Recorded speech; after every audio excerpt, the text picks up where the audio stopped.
September 29, 1942. The air at 43,000 feet above the English Midlands is thin and lethal, sitting at 60 degrees below zero. Inside the freezing, unpressurized cockpit of a P-38 Lightning, Colonel Hough initiates a maneuver that every flight manual forbids.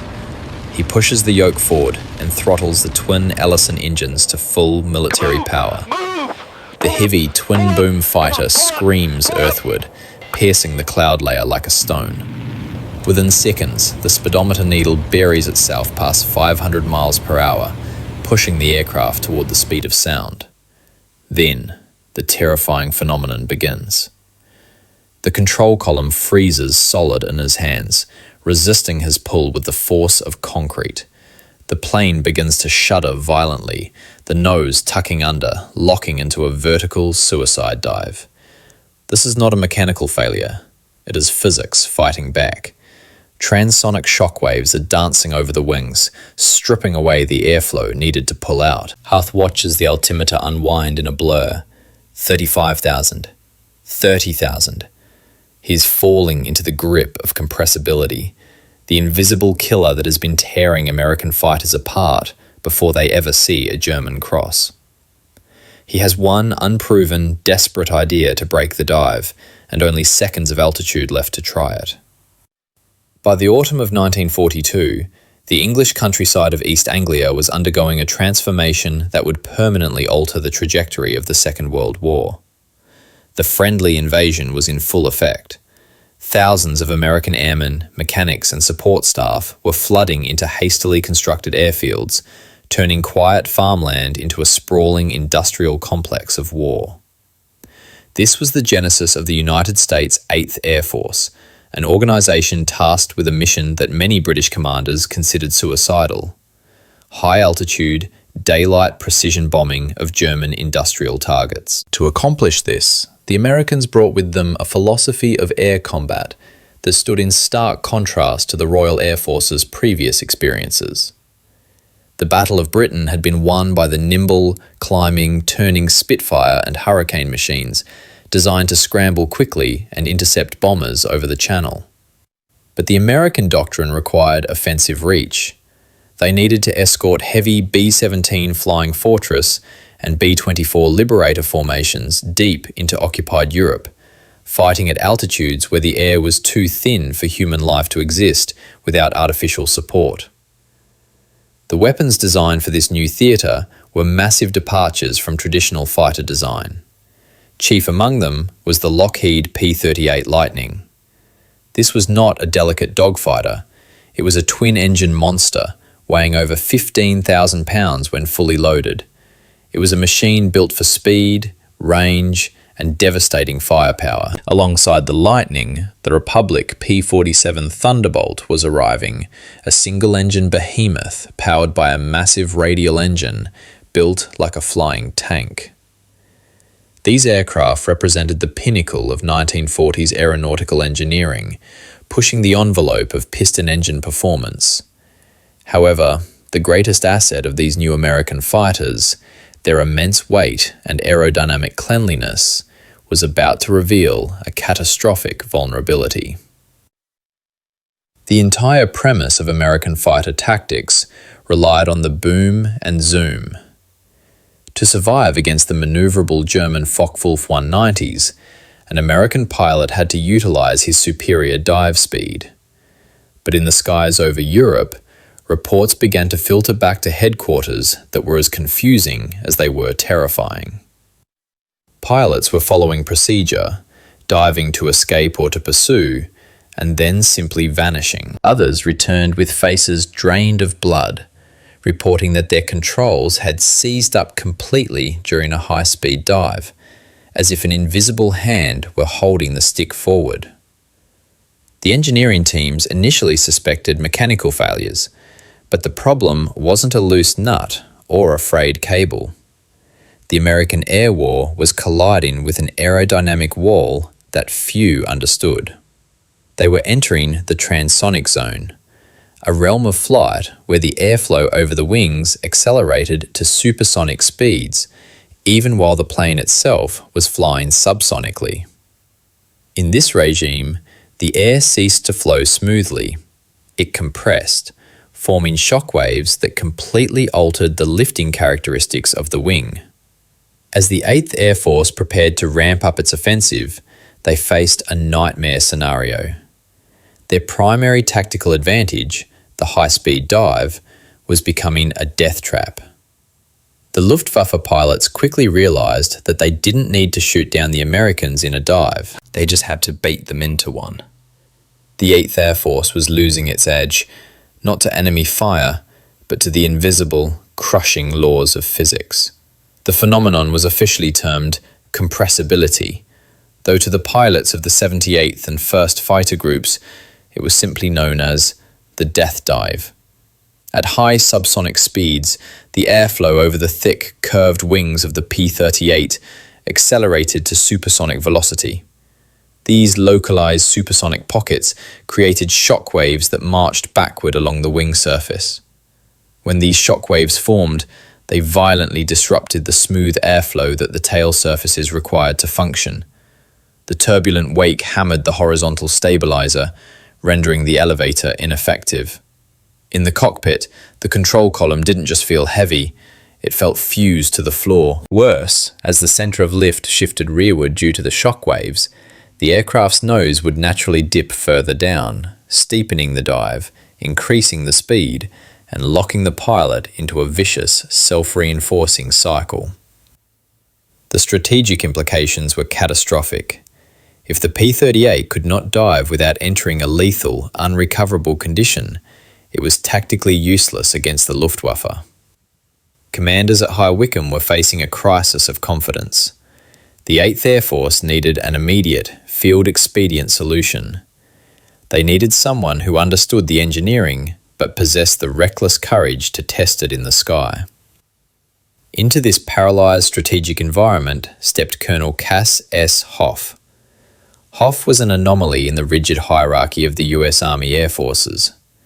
He was the technical director of the 8th Air Force, a role that placed him squarely at the intersection of boardroom theory and battlefield reality. Before the war, he had been an executive at the Daisy Manufacturing Company, but he was also a seasoned test pilot with a deep, intuitive understanding of machinery. Hough possessed a unique type of leadership that was rare in 1942. He listened to the sergeants and the flight leaders, while engineers back in the United States argued that the P-38 was aerodynamically sound and that pilot error was to blame. Hough looked at the wreckage cratering the English fields and knew better. He understood that the P-38 Lightning was a victim of its own excellence. Its twin Allison V1710 engines gave it so much power, and its airframe was so clean that it could accelerate into the danger zone faster than any plane before it. Hough realized that the disconnect between the manufacturers and the pilots was costing lives daily. Lockheed's test pilots in sunny California hadn't pushed the plane to the absolute vertical limits in the freezing, thin air of high-altitude Europe. He knew that issuing a memo telling pilots not to dive was an insult to men fighting for their lives. He needed to find a way out of the dive. And since the engineers couldn't give him a solution in time, he decided he would have to go up there, put himself into the coffin corner, and find the way out himself, or die trying. Hough's hypothesis centered on a radical reinterpretation of the aircraft's power plant. In a standard flight regime, the job of the propeller is to bite into the air and pull the airplane forward. The standard emergency procedure for a runaway dive was logical but lethally slow. Cut the throttle to idle and wait for the plane's natural drag to slow it down. But the P-38 was so aerodynamically clean that even with the engines at idle, it retained its momentum like a bullet. Hough realized he needed a brake. The P-38 had no dive brakes, so he looked at the only other variable surface available, the massive three-bladed Curtiss electric propellers. His idea was terrifyingly counterintuitive. He theorized that if a pilot could force the propeller blades into flat pitch while diving, the blades would stop acting like screws pulling the plane forward and start acting like two massive solid discs slamming into the airstream. The drag created by the flat-facing blades would be immense, a sudden, violent wall of air resistance. But the risks of this maneuver were calculated in blood. Shifting a propeller to flat pitch at 400 miles per hour would cause the engine RPM to spike instantaneously. There was a very real possibility that the centrifugal force would explode the engines, sending shrapnel slicing through the cockpit, or that the propellers would simply rip off the wings entirely. It was a theory that existed only on paper and in Cass Hough's mind. To prove it, he had to take a P-38 up to the service ceiling, point the nose at the English mud, and see if he could survive the recovery. On the morning of September 29, 1942, the airfield was quiet. Colonel Cass Hough walked out to the P-38 Lightning alone. He climbed into the cockpit, the smell of fuel and cold aluminium greeting him. He fired the twin Allison engines. The propellers blurred into invisible discs, and the heavy fighter taxied to the runway. With a roar that shook the hangars, he lifted off, tucking the landing gear into the wells and pointing the nose toward the stratosphere. The climb was long and arduous.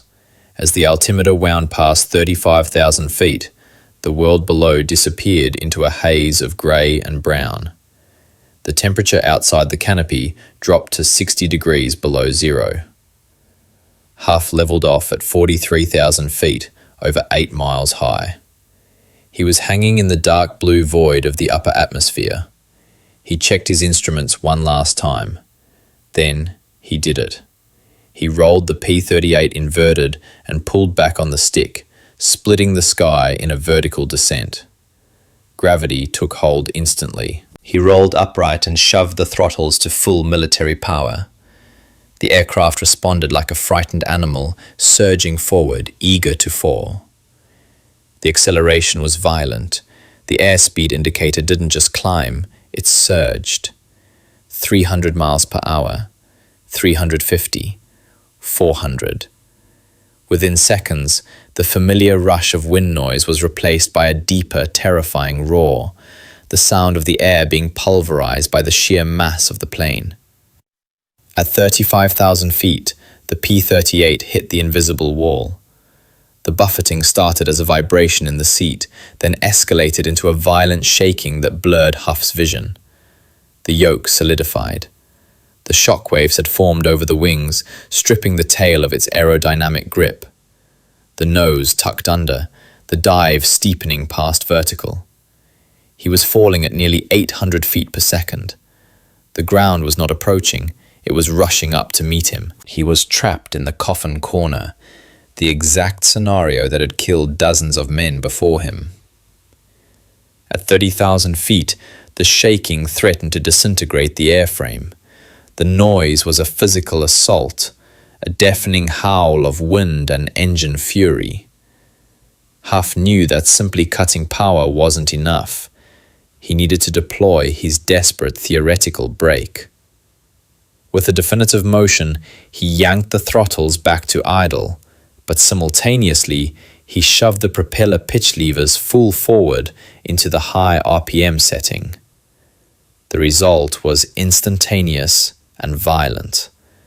The Curtiss electric propellers, deprived of power but forced into flat pitch, were suddenly whipped by the airstream. The engines didn't slow down, they screamed. The tachometer needles whipped past the red line. The engines were overspeeding, howling like banshees as the propellers fought the air, acting as two giant spinning discs of resistance. The deceleration force threw Hough forward against his harness. It felt as though he had flown into a wall of water. But the plan was working. The airspeed indicator, which had been buried deep in the danger zone, began to creep backward. As the speed dropped below the critical Mach number, the physics shifted again. At 15,000 feet, Hough felt a twitch in the control column. Life was returning to the machine. He gripped the yoke with both hands and pulled. The elevator bit into the air. The nose began to rise, fighting the momentum of the dive.